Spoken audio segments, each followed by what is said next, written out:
আবার আপনাদের সামনে দাঁড়াতে পেরেছি। কি ব্যাপার, কি হয়েছে?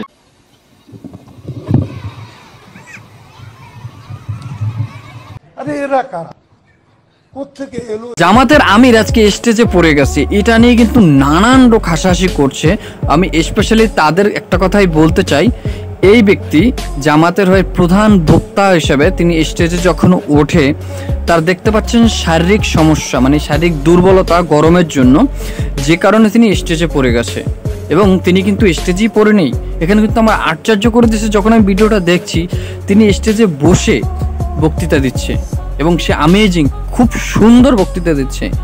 তেনার একটা কথা আমার পার্সোনালি খুবই ভালো লাগছে, যে যখন জুলাই গত বছর যোদ্ধা হয়েছে, তখন সে যুদ্ধে কেন তিনি শহীদ হলেন না, এটা তার বক্তব্য। আমার আফসোস 24 সালে জাতিকে মুক্তি দিতে গিয়ে যারা জীবন দিয়ে শহীদ হলো, আমি তাদের একজন হতে পারলাম না।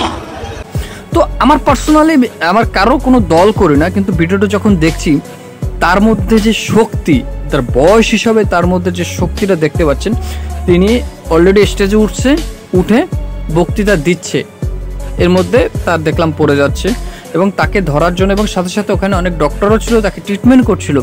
একদিকে ট্রিটমেন্ট হচ্ছে, আর একদিকে তিনি কিন্তু ওখানে শুয়ে পড়েনি, তিনি উঠে বসছে।